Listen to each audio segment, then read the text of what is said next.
জয়গুরু। দয়াল শ্রীচরণে আমার প্রণাম, আপনাদের আন্তরিক রামভক্ত। জয়গুরু। এক ঝড়ের রাতে তাণ্ডব দৌড়ে ঠাকুর কোথায় গেলেন, আজকে এই ঘটনাটি আমরা শ্রবণ করব। কীর্তনের যুগে আরেকজন সহচর এসে মেতে উঠলেন, তিনি অনন্তনাথ। অনন্তনাথ ছিলেন অনুকূলচন্দ্রের ছেলেবেলার সাথী, ডাক্তারি জীবনের কম্পাউন্ডার, তখন হলেন কীর্তনের সহযোগী। শ্রী বিয়োগের পর ছন্ন ছাড়ার মতো অনন্তনাথ ঘুরেছেন এদিকে ওদিকে, নানান জায়গায়। সাধু সন্ন্যাসী দেখলেই ছুটে গেছেন শান্তি লাভের জন্য, ছুটে গেছেন আধ্যাত্মিক শক্তি লাভের জন্য। ভাগীরথীর উপকূলবাসী হয়েও তৃষ্ণার্ত হয়ে ঘুরে মরেছেন নানান দেশ দেশান্তর। ভগবত লাভের আকাঙ্ক্ষা তখন তার দুর্বার। সাধু সন্ন্যাসী ধরে অনেক রকমের যোগাযোগও করলেন অনেক দিন, কিন্তু না পেলেন শান্তি, না পেলেন আধ্যাত্মিক প্রেরণা। শেষ পর্যন্ত হতাশা ভেঙে পড়লেন। যে দেহ নিয়ে ভগবান লাভই না ঘটল, সে দেহ রেখে আর কি হবে? সে দেহপাত করতে কৃত সংকল্প হলেন অনন্তনাথ। কিন্তু ভগবত লীলা চিরদিন অকল্পিত, অচিন্তনীয়। কাকে দিয়ে কি ঘটাবেন তিনি, কোন অসাধ্য করবেন সাধন, কারো সাধ্য নেই তা জানবার।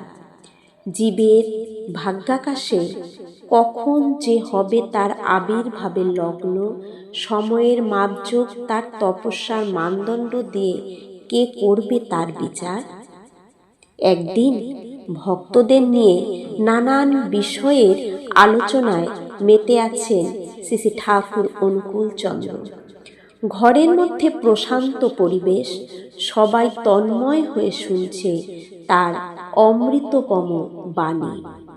বাইরে চলেছে অশান্ত ঝড়ের প্রচণ্ড মাতামাতি। হঠাৎ কি হলো? আলোচনার মাঝপথেই ছুটে বেরিয়ে গেলেন ঠাকুর অনুকূলচন্দ্র সেই ভীষণ ঝড়ের রাতে। হিমায়তপুর থেকে কাশীপুরের প্রান্ত 2 মাইলের পথ। এই সমস্ত পথটা তাণ্ডব ঝড়ের মধ্যে ছুটে যেয়ে উপস্থিত হলেন অনন্তনাথের গৃহদ্বারে। সজোরে দরজায় করেন করাঘাত, চিৎকার করে ডাকলেন, অনন্ত রে, দরজা খোল। কিন্তু কি আশ্চর্য, সেই দিন ঠিক সেই সময় অনন্তনাথ আত্মহত্যার জন্য প্রস্তুত হয়ে গলায় ফাঁস লাগাবার উপক্রম করছেন।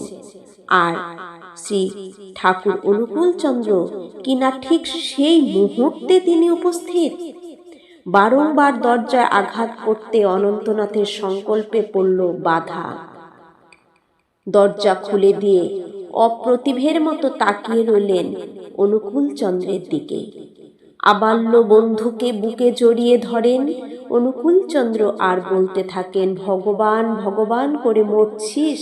মানে ঠাকুর তখন বলতে থাকলেন তাকে বুকে জড়িয়ে, ভগবান ভগবান করে মরছিস, ভগবান যে পিছন পিছন ঘুরে বেড়াচ্ছে তা একবার তাকিয়ে দেখবারও অবকাশ নেই। ঠাকুর কোনো অবতারই বলে যাননি যে আমি নিজে, কখনো বলেননি যে আমি ভগবান। ঠাকুরও সেই 2 মাইল দূরে বসেছিলেন ভক্তদের নিয়ে। 2 মাইল দূরে তিনি যে গলায় ফাঁস দিচ্ছেন, ঠাকুর যদি ঠাকুর না হতেন, ভগবান না হতেন, তিনি কিভাবে জানতে পারলেন? সেই 2 মাইল হঠাৎ করে সেই ঝড়ের বৃষ্টি ঝড়ের মধ্যে, সে ঝড়ের তাণ্ডবে দৌড়ে সেই অনন্তনাথের বাড়ির দরজার গৃহদ্বারে এসে পৌঁছালেন। আর সেই আবাল্য বন্ধুকে বুকে জড়িয়ে ধরে বললেন, ভগবান ভগবান করে মরছিস, ভগবান যে পিছন পিছন ঘুরে বেড়াচ্ছে তা একবার তাকিয়ে দেখবারও অবকাশ নেই। বিস্মিত বিহ্বল অনন্তনাথ কথা খুঁজে পাচ্ছেন না। চক্ষু দুটি তার অশ্রু সজল হয়ে ওঠে। লুটিয়ে পড়েন অনুকূলচন্দ্রের পায়ে। জীবনের চরম সংকট মুহূর্তে পেলেন আরাধ্য দেবতার পরিচয়। কেমন করে তিনি জানলেন অনন্তনাথের আত্মহত্যার সংকল্পের কথা? এর জবাব আজও সুস্পষ্টীকৃত হয়নি। বারবার প্রশ্ন করলে ভাষা ভাষা জবাব দেন, আমার মনে হলো তাই। কিন্তু কেন এমন মনে হয়? অন্য কেহ যখন জানতে পারে না, তখন তিনি জানেন কেমন করে?